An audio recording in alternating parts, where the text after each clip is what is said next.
సమయం ఇచ్చిన దేవునికి వందనాలు.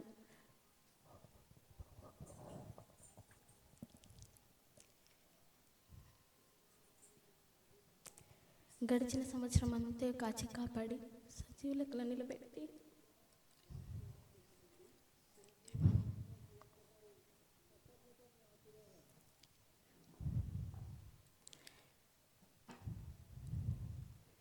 మరి నూతన సంవత్సరంలో దేవుడు ప్రవేశపెడుతున్నందుకు దేవునికి వందనాలు.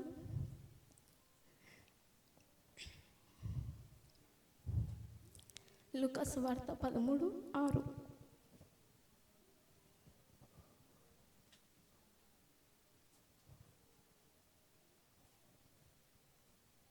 మరియు ఆయన వారితో ఈ ఉపమానం చెప్పెను. ఒక మనిషిని ద్రాక్ష తోటలో అంజూరపు చెట్టు ఒకటి నాటబడి ఉండెను. అతడు దాని పండ్లు వెదక వచ్చినప్పుడు ఏమీ దొరకలేదు. గనుక అతడు, ఇదిగో 3 ఏళ్ల నుండి నేను ఆ అంజూరపు చెట్టున పండ్లు వెదక వచ్చుచున్నాను గాని ఏమీ దొరకలేదు. దీనిని నరికివేయుము, దీని వలన ఈ భూమియు ఎలా వ్యర్థమైపోవాలనని ద్రాక్ష తోటమాలి చెప్పాను.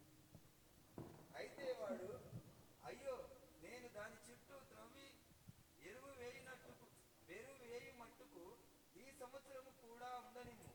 అది ఫలించిన సరి, లేని ఎడల నరికివేయమని అతనితో చెప్పాను. మరి ఇక్కడ ఒక తోటలో ఒక చెట్టు ఉంది. అది అంజూరపు చెట్టు అనగా మన ఆత్మీయ జీవితానికి సాదృశ్యమైనది.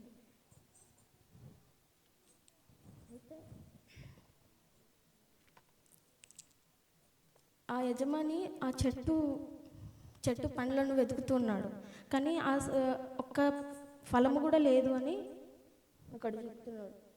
ఒక్క ఫలము కూడా దొరకలేదు.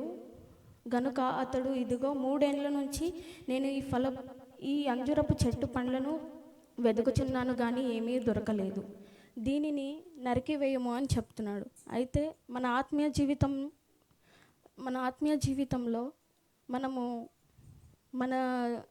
జీవితంలో మనం ఫలిస్తున్నామా? మరి ఫలించని ఎడల దీనివలన ఈ భూమి ఎలా వ్యర్థమైపోవలను అని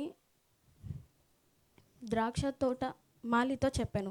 ఆ యజమాని ద్రాక్ష తోట మాలితో చెప్తున్నాడు, ఇది ఒక్క ఫలం కూడా కాయలేదు, మరి ఈ చెట్టుని నరికి వేయమని చెప్తా ఉన్నాడు ఇక్కడ. అయితే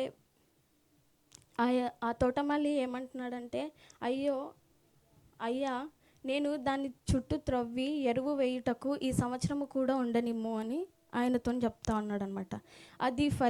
అది ఫలించినా సరే, లేని ఎడల నరికివేయమని అతనితో చెప్పాను. మరి దేవుడు మనకి సంవత్సరాలు ఇస్తా ఉన్నాడు, కానీ మనం వ్యర్థంగా మన జీవితాలని ఆయనకు అప్పజెప్పకుండా మరి లోకం వైపు మనం తిరిగి ఉన్నామేమో. ఆయన మనకి సంవత్సరాలు, మనకు గడువు ఇస్తా ఉన్నాడు మన జీవితాన్ని ఫలించడానికి.